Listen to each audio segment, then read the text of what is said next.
Bonjour à tous les amis, c'est Matt et aujourd'hui sur Disturbed Universe, on se retrouve pour un nouvel épisode de Connaissez-vous. Aujourd'hui on va parler d'une entreprise multinationale que vous connaissez tous sous le nom de Microsoft. On va passer par plusieurs étapes avec notamment la création de l'entreprise, le pourquoi du comment. On va ensuite voir son évolution et sa place dans la liste des plus grosses firmes et enfin on verra le marché couvert au niveau des types de produits. Pour commencer, Microsoft est une entreprise qui a été créée par Bill Gates, de son vrai nom William Henry Gates et Paul Gardner Allen. Ces deux protagonistes, bien qu'amis, étaient tous les deux passionnés par l'informatique et ont donc fait leurs preuves en programmant le jeu Tic-Tac-Toe, en français le Morpion. Et oui, à l'époque c'était du génie de reproduire un jeu papier sur un écran. Enfin bref, Bill et Paul ont donc étudié l'informatique et la programmation dans le même établissement. Et ils intègrent donc Harvard. Ouais, ces deux gars en avaient un peu dans le cerveau. Et un beau jour, ils décident d'arrêter leurs études pour se consacrer à leur passion. Ils créent donc Microsoft, qui littéralement traduit donne micro-logiciel, avec pour but de commercialiser l'interprétation du langage informatique basique, l'un des premiers langages de programmation appliqués. Et je vous parle de ça en 1975, à l'époque où même les téléphones ressemblaient encore à ça. Et les ordinateurs, je vous en parle même pas. Voici l'Altair 8800, sur lequel ils travaillent.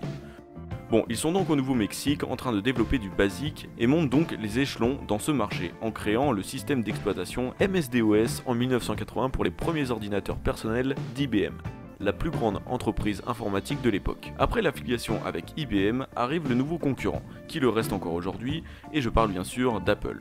Apple s'est lancé 4 ans plus tôt qu'IBM, avec un très grand succès. En 1986, Microsoft lance Windows 1.0, un environnement graphique pour utiliser plus facilement les ordinateurs. macOS, quant à lui, est déjà sur le marché, mais Microsoft ne s'en inquiète pas car Apple ne semble pas réagir. Et puis bon, la suite vous la connaissez, de Windows 1.0 à Windows 98 en passant par Windows 95, c'est plus ou moins la montée en puissance des systèmes d'exploitation Windows. Microsoft est donc en train de toucher un marché colossal, en proposant à tous les fabricants de PC leur système d'exploitation prêt à répondre sur des supports donc universels. Dell, HP, Asus et tous les autres utilisent donc Windows et facilitent l'accès au grand public avec des prix dérisoires, contrairement à Apple qui, même 40 ans après, continue de proposer des ordinateurs à des prix très élevés. Et aujourd'hui, Microsoft Windows est le système d'exploitation numéro 1 dans le monde, avec beaucoup de concurrents comme Google et son Chrome OS, Linux avec son système d'exploitation open source, Apple avec macOS, et oui, si vous ne l'avez pas remarqué, OS est l'abréviation d'Operating System, qui veut donc dire système d'exploitation.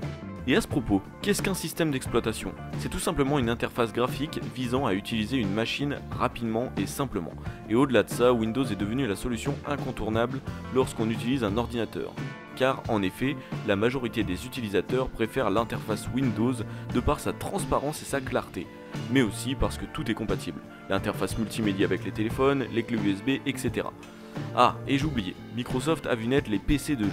Car sans un système d'exploitation gourmand, macOS c'est pour toi. La machine peut laisser libre arbitre à la puissance de ses composants. Donc le marché est d'autant plus important avec la naissance des cartes graphiques et des marques comme Nvidia ou AMD aussi connues pour leurs processeurs. Bon, et qu'est-ce que devient Microsoft ?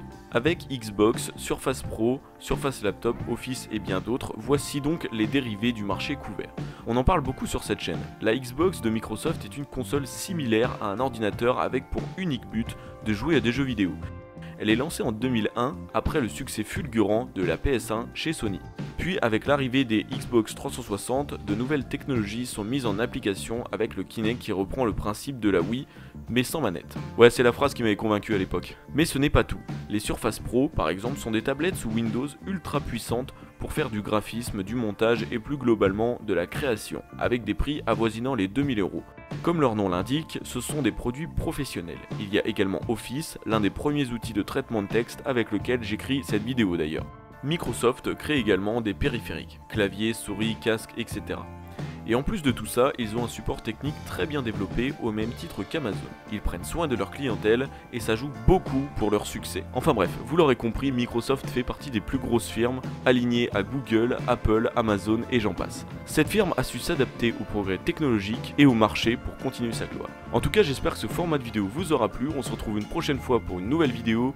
À la prochaine et salut!